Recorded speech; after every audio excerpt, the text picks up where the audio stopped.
Hello there, the Mediocre Painter here, and I've been painting miniatures for some 32 odd years, and I'm doing YouTube videos to help the beginner get into the wargaming hobby because I've made the mistakes so you don't have to. So today I'm going to do a little bit of break from the norm here, and I'm going to review and sort of talk about one of the Shadespire expansions, and it's one of the new ones, and that is Molohg's Mob. And this is quite an interesting expansion. It's a little bit of a surprise that they decide to do a warband revolving around a Troggoth, or a troll, if you're old school like me, and a river troll at that. And here's the big fella. That's Molohg himself. And this warband effectively revolves around him. He has a small supporting cast. He has a bat squig, he has a stalag squig, and he has a spike shroom. But really it's all about him, and the deck is effectively built around him. Now, in terms of assembly of these miniatures, they are push to fit miniatures, as all Shadespire miniatures are. And the big fella himself actually comes across over 2 sprues because the base is on a second sprue, because he's such a large miniature. He actually pushes fit together reasonably well. There is a spot on the elbow where you're going to need to glue, and you're probably going to need to glue the hand where he's holding the toad or frog or whatever it is. Otherwise they just pop off and they come off. So it's not ideal, and I have a bit of a bee in my bonnet about push to fit miniatures. I think they should actually genuinely be push to fit. You shouldn't really need to do anything other than tidy up the flashings and things like that, but you know, they don't always push fit together that great.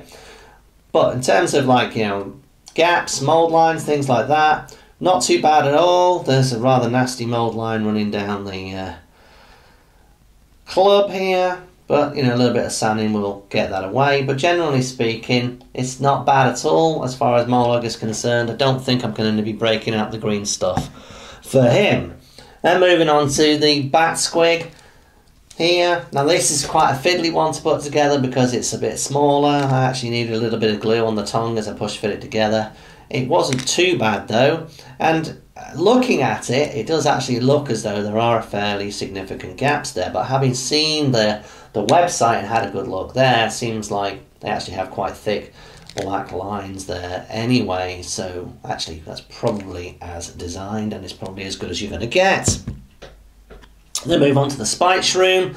The spike shroom, again, a little fiddly. You know, you just hold a piece in the middle, push the other 2 pieces together. This isn't too bad. There probably is going to need to be a little bit of green stuff going on the one side because it doesn't quite squeeze together so well, but not too bad, not too frustrating.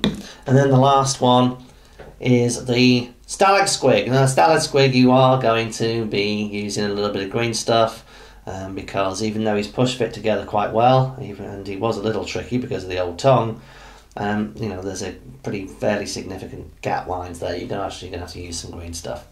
So it's not the worst of the push fit miniatures, and certainly not the worst of the push fit miniatures in the Shadespire series, but it's not, you know, easy to build as Games Workshop keep pushing down your throat. So I'd probably give it a 3 out of 5 in terms of the assembly side of things. In terms of the actual models themselves, as all the Shadespire minis are, they're absolutely fantastic. The big fella himself, he's going to be absolutely brilliant to paint. Very looking forward to that. It's going to be a lot of fun. So let's take a look at the big fella in terms of his card. What does he look like? So here we have Molohg the Mighty. Let's have a look at what's going on here. He can move 3 hexes, but also he's got this special rule. Well, this fighter can make a move or a charge action even if a single move token, but not a charge token, is already placed on him. So basically, he can basically get across the board 6 squares in a single go. And his makeshift club is pretty handy. 2 square range. He's rolling 2 dice looking for hammers, and he's going to cause 3 damage.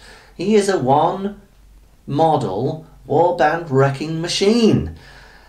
And he also has this whirling club rule. So if he gets in amongst the mix of it, and he's surrounded by 3 dudes, for example, he can have a go at taking all 3 out. And even that is looking for two dice with swords and causing 2 damage. It's pretty handy. He's going to cause a mighty bloody mess, that is for sure. His defence isn't amazing, actually, considering the size of him. I actually thought they would probably go for 2 shield dice there, but it's just the 1. And he has 7 wounds, which I think is the most of any Shadespire miniature at all. And if we look at the way that this plays in terms of the actual game, obviously it revolves around the big fella. And really your glory revolves around the big fella taking people out or overkilling people. There's even actually glory cards, you know, for when the big fella dies, which is kind of nice. So let's have a look at him inspired. Basically, he's rolling more dice with the whirling club, and he's causing more damage with the makeshift club. And if you look at the inspired rule, then basically it's all about Mollog taking some damage. Basically, if he takes 3 wounds, then everybody else is inspired. So it's really geared around him getting in amongst the mix of things very, very quickly and causing as much damage as possible. So let's take a look at the Bat Squig. Our Bat Squig. It can move 4, fair distance. It has 2 dice in defense, looking for the evade symbol, and it's only got 2 wounds. Not much to talk about on the old side of things on the Toothy Maw. It's going to be rolling 2 dice, causing 1 damage. So he's not brilliant, but he's a fleeting around, kind of annoying guy. He's going to nick in there, take that final wound off a character and that kind of thing. And if we look at him inspired, he causes more damage, he moves more, and he's even harder to actually take out the game and hit. So he can be quite irritating, particularly when inspired. We then move on to the Spite Shroom. So the Spite Shroom is kind of interesting. So basically, the damage really is about adjacent enemy fighters. So because basically he's spewing out a choking cloud. So whilst it might not be causing an awful lot of damage, it takes the odd one off multiple people, especially if you play it right. So move a 2, one for evade, only 2 wounds. Choking cloud is basically, you know, range of 1, looking for swords, and rolling 2 dice and causing 1 damage. Not much to write home about, but inspired, does a bit more damage, harder to take out, basically looking for 2 dice, I think, rather than the 1, yes, in terms, and looking for the evade symbol. So he's fairly handy and is going to be basically quite annoying. Then we move on to the Stalag Squig, and the Stalag Squig is kind of interesting in that, well, we're going to be placing this model after your opponents have placed theirs. Kind of neat. And basically he can cause this Rockmaw, which is just the 1 damage, but it's going to be quite irritating. He's going to be rolling 2 defense dice looking for shields. So he's not too shabby, and you might actually survive a round even with somebody standing right next to him trying to bash him to bits. And then if we look at what it looks like when we're inspired, effectively we're basically causing more damage. So the supporting cast are very much the supporting cast. It's really all about the big fella. So let's have a look at the specific power cards that the big fella has. So we have Blooming Spores, which gives +1 damage to the fighter's attack actions effectively. Regenerate, aha, there we go. There's a little bit of the old troll lore for you, where basically he can recover a rune each turn. We then have Jabbertoad, which he can basically throw, which is kind of handy, you know, the range of 3, rolling 3 dice with 1. Pretty decent chance you're going to take somebody out and finish somebody off with that. We then have a bunch of the other sort of mob specific ones, shall we say. We have Horrific Stench, Foul Temper, Shrouded in Gloom, Predatory Growls, Follow Your Instincts, Beautiful Savagery, Feast and Wind Up.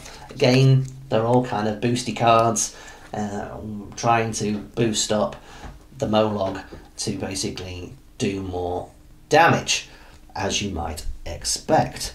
So let's move on to the specific cards for the Spike Shroom. So we have Spore Cloud and Spore Burst. These are basically, you know, trying to cause damage when you're surrounded by enemy fighters. If we look at the Bat Squig, these really support what the Bat Squig's already good at. Things like Unswattable, which basically, after an action that targets this fighter fails, push this fighter up to 1 hex. Inescapable Jaws basically improves your chances of causing damage. And Flit, which basically means you can move around again. And then we've got the Stalag Squig, and there's some very nice card in here that I like very much. And so let's have a look at the 2 Stalag Squig that are specific. You've got Wrath of Living Rock, which means that the attack actions have cleave. They then have Rooted to the Spot, which means all of a sudden this fella can actually hold objectives. You then have Hobble, which basically you can basically negate somebody's move characteristic for a turn. And then the one I really like, which is particularly nasty, especially when you're playing against someone who's never played Mollog's Mob before, is there the whole time, which basically means roll an attack dice on the roll of hammers or a critical, return a friendly Stalag Squig that has been taken out of action to an empty hex on the battlefield. So all of a sudden, the Stalag Squig is back in play, ready to take a little wound off that character that has managed to survive a good bashing from our troll friend. So if we then look at the power cards that sort of make up the rest of things, we've got Tome of Diaphility, Possessed Weapon, Unstalled Dagger, Transfixing Stare, Grievous Riposte, Commanding Stride, Fearful Visage, Shadow Step, Taunting Challenge, Whip into a Frenzy, Bag of Tricks, Challenge Seeker, Envoy's Prerogative, Lodestone, Unstoppable Force, Wooden Scroll.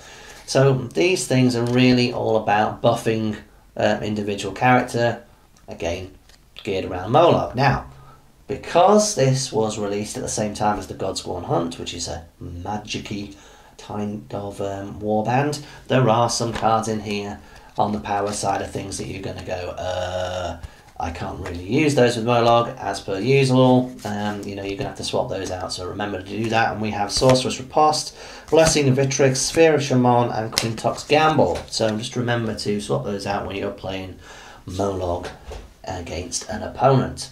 So how are we actually going to win with this Shadespire warband? So if we have a look at the glory cards, on the glory side of things, we have 1, 2, 3, 4, 5, 6, 7, 8, 9, 10, 11, 12, 13 single glory cards out of the... Oh, was it 13 or was it 14? 14 out of the single glory cards out of the 20 or so that you carry. So it's built around trying to get you know, small amounts of glory very, very quickly, and a lot of the cards are built around that. You know, so like press the advantage, score this in an end phase if you have more glory points than the opponent, so things like that. And there are some specific ones that are related to Mollog's Mob. So like, let's start with the old top scoring one, which is a 3, which is Rampage. You score this at an end phase if your warband took 4 or more enemy fighters out for action in the preceding phase. I actually think that's a fairly substantial ask, because if you think about the warbands in Shadespire, an awful lot of them are sort of around the 4 miniatures mark. And certainly, if you've got just a few miniatures and against Mollog, the big fella, if you're a 3 warband character warband, like a lot of the Stormcast, all the Stormcast Eternals, in fact, then you are in trouble. That is for sure, because he is guaranteed to take a guy out each round he survives, pretty much. It's just how hard he is. So, you know, if you've got a smaller warband, you're in trouble. And certainly in the playtesting I've done with these guys, that's kind of how it works out. And you know, if you get a few lucky dice rolls, man, it's good fun to basically smash everybody to bits. It's absolutely superb fun. And what's kind of interesting is that, you know, you have to play it to revolve around Mollog, and your opponent knows, well, they've got to take him out. So it's kind of really nice balance to the actual game, in the sense you both know exactly what you're supposed to do, and it really just boils down to the dice rolls. So we just move on to the other sort of specific ones, talking about the 2s. We've got Protect the Lair. Score this in the 3rd end phase if there are no enemy fighters in your territory. We've got Them. Score this immediately at the beginning of your activation if there are 3 or more enemy fighters adjacent to Mollog. So if he's got into the melee and the thick of it, then you're going to pick yourself up to glory. And then we've got Carnage. Score this in the end phase if your warband took 3 or more enemy fighters out of action in the preceding phase. So those are the sort of the 3s and the 2s that are specific to this warband. So we have a look at the 2s. We've got Keep Chopping and Giant Slayer. Giant Slayer I really like. So Giant Slayer is going to give you a couple of glory points if you actually lose the big fella. Very nice. So you can send him on a suicide mission in that last turn and basically get yourself a couple of glory points. And if we have a look at the specific ones that score as a single point, we've got Is It Asleep, Feeding Frenzy, Easy Pickings, Earn Your Keep and Demolished.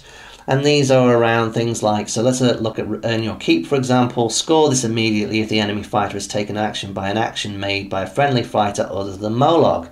So basically you've got your little characters chipping away there.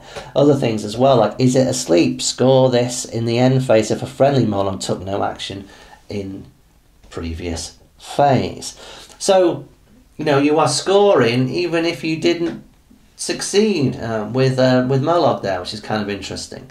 And then we've got some of the sort of more general ones. We've got things like Massive Overkill, Press the Advantage, Heroic Effort, Get Thee Hence, Frugal, Envious Acquisition, Didn't Even Want It, Digging Deep, Disdain for Knowledge. And let's just have a look at a couple of them. So let's look at Frugal. Score this in the end phase if you have at least 3 unspent glory points. And then if we look at Press the Advantage, score this in the end phase if you have more glory points than the opponent. Massive Overkill, score this immediately if a friendly fighter takes an enemy fighter of action with an attack action that deals the amount of damage that is twice the target's wound characteristic. That's definitely possible when you've got the big fella smashing people to death with a massive club.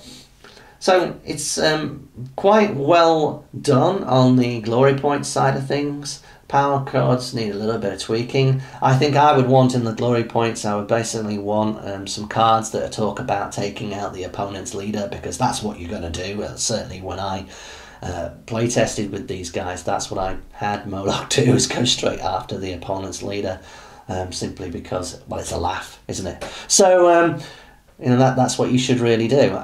It's a fun warband to play. The models are good. The assembly could be a little better, I must admit. And what you get out of the box cards-wise certainly isn't disappointing. It's going to play quite well with what they give you. It's a thumbs up, really, all around. And if you like this review, then please like and subscribe. I will be doing more. I'll try and do the Godsworn Hunt as well a bit later on. And if these work out, I'll probably do all the Shadespire series, since, you know, I happen to have bought them all. And I might even describe how I decided to paint them, give you some hints and tips there. Because at the end of the day, I made the mistakes, so you didn't have to. Thanks very much for your time. Bye.